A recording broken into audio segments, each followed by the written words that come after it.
Some scents fade with time, others linger, clinging to skin, to memory, to the soul. In the heart of Cairo, where the streets are alive with the hum of markets and the whisper of history, a woman named Mariam El-Sayed found a fragrance unlike any other. It promised allure, nostalgia, and something older, something that should never have been reborn. This is the perfume of the dead. The souk in old Cairo was closing for the night. Vendors were dousing their lamps, folding their silks, and calling out final prices to stragglers who drifted through the labyrinthine alleys. The air, usually thick with the aroma of spices and roasting meat, was beginning to cool and quiet. Mariam walked alone, her heels tapping softly on the ancient stone. She was a museum restorer, a quiet, thoughtful woman with a profound love for old things. The city's artifacts were her comfort, its dust her perfume. That night, she had stayed too long at work, meticulously repairing a broken amulet case from the Pharaonic wing. The delicate task had absorbed her completely, and by the time she left, the city had surrendered to the evening. On her way home, something drew her attention, a faint, flickering glow from an alley stall she didn't remember ever seeing before. The shop was narrow, cluttered, and filled with a dizzying array of small glass bottles, thousands of them glinting in the dim light. The air was thick with a heady mix of scents, musk, amber, sandalwood, and something metallic underneath, like rusted gold or dried blood. Behind the counter stood an old man. His eyes were milk-white, clouded over with cataracts, yet he smiled as if he could see her perfectly, as if he had been waiting.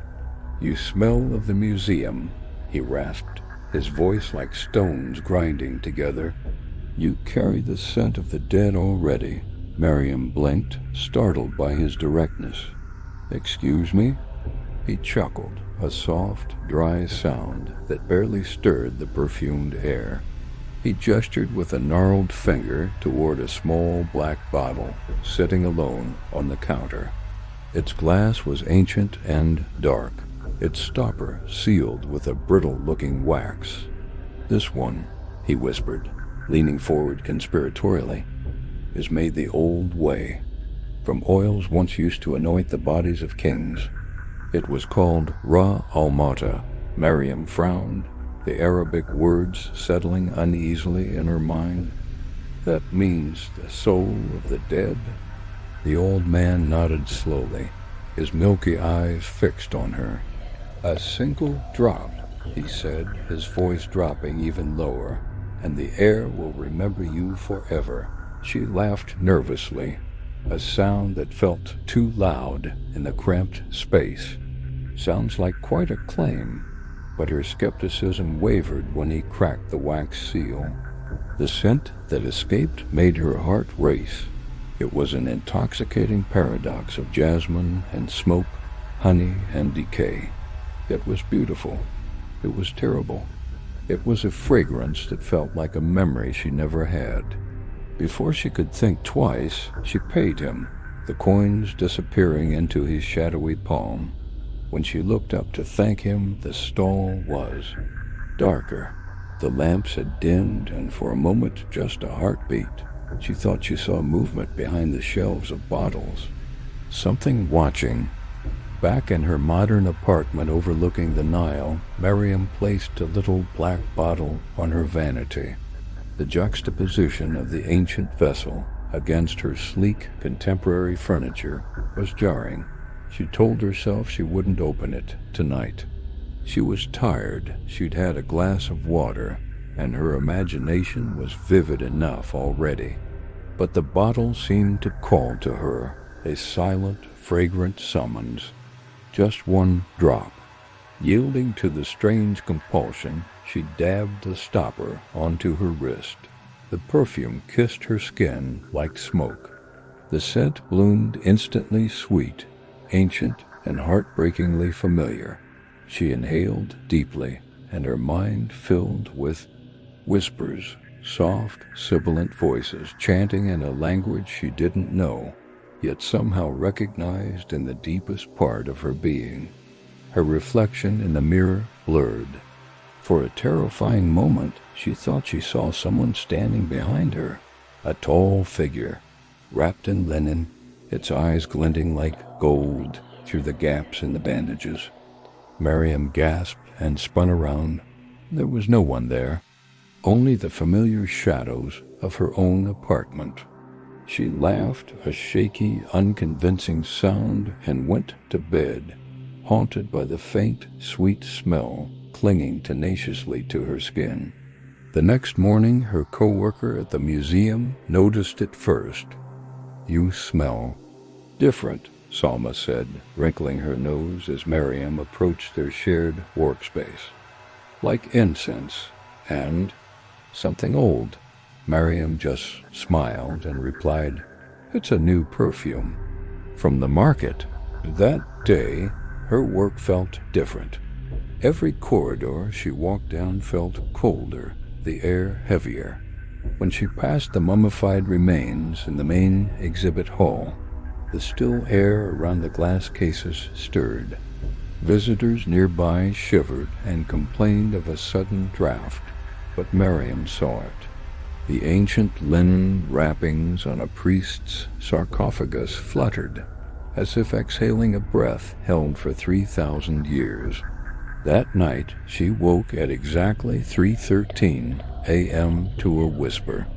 Her name, soft and drawn out, slithering into her ear from the darkness. Asterisk. Mariam. Asterisk. She sat bolt upright, heart pounding against her ribs. The scent filled the room, thick as smoke, and then she heard a distinct knock at her window. She lived on the 8th floor. When she finally dared to look, she saw a faint handprint on the glass, smudged and damp. From the outside, days passed. The perfume bottle, which should have been nearly empty, seemed to refill itself each night. The scent never faded. It only grew stronger, a constant, cloying presence that followed her everywhere. Desperate for answers, Mariam returned to the souk, searching for the strange little stall. But the alley was gone. In its place was only a blank, crumbling wall and a fresh piece of graffiti that read in stark Arabic calligraphy, "The soul remembers what the body forgets." She turned to her only friend, Salma, for help. Terrified and sleep-deprived, she confessed everything. Together they began a frantic search through the museum's archives, poring over old legends and obscure restoration records. At last, they found it, a passing mention of the phrase Ra al-Mata. It was linked to an 18th dynasty funerary rite, an oil made by high priests to preserve the breath of the dead. The texts claimed it was used only once, to prepare the body of an unnamed queen for her journey to the afterlife. According to the notes, those who later wore the scent were said to become bridges between the living and the lost. The dead would follow the fragrance home. Salma stared at her, her face pale with horror. "Mariam, you have to get rid of it. Throw it in the Nile. Smash it." But when Mariam tried, she found she couldn't. Her hand froze in midair. Her fingers locked tight around the glass until her knuckles went white. The bottle held in an unbreakable grip, and as she struggled against herself, the scent pulsed, a rhythmic, fragrant wave, as if the bottle itself had a heartbeat. That night, Cairo was silent beneath a hazy full moon. Mariam lay awake, every sense on high alert. Then a sound, the distinct creak of a door opening within her apartment. She rose slowly from her bed, her feet cold on the tiled floor. The perfume bottle sat on her dresser, glowing with a faint internal luminescence. The whispers returned, louder now, no longer a single voice, but dozens, hundreds, layered and pleading, chanting her name over and over. Mariam, Mariam, return, return. The shadows in her apartment thickened, coalescing. Shapes formed within them, faces, torn, hollow-eyed, ancient faces from a forgotten time. They moved toward her, slowly, reverently, their spectral forms drawn to her as if worshipping her scent. She stumbled back, a scream catching in her throat, and fumbled for the bottle. It slipped from her grasp and shattered on the floor. The perfume spilled across the polished tiles like black blood, and from that liquid darkness, hands rose. Cold, gray, skeletal hands, pulling themselves free of the reflection on the floor. One of them touched her ankle. It was soft, wet, and terrifyingly alive. The next morning, the museum opened as usual. Salma waited for Mariam, a growing knot of dread in her stomach, but she never arrived. Her apartment was found with the front door unlocked, the air inside heavy with a suffocating funereal sweetness. Police found a single footprint in the spilled perfume on the floor, leading directly toward the large vanity mirror. There was no sign of Mariam, only her reflection faint, trapped behind the glass, her eyes wide, her mouth open in a silent, eternal scream. On the vanity, the little black perfume bottle stood upright again, unbroken and half full, waiting. They say scent is memory. It carries traces of who we were, and sometimes what we should have left behind. Somewhere in Cairo's oldest market, if you walk deep enough into the alleys at night, you might still smell it. A fragrance that's both divine and dreadful. A scent that makes you remember those you've lost and lets them remember you. So if an old perfumer ever offers you a bottle sealed in black wax, walk away, because not every perfume is meant for the living. Thank you for listening. I hope you enjoyed that story.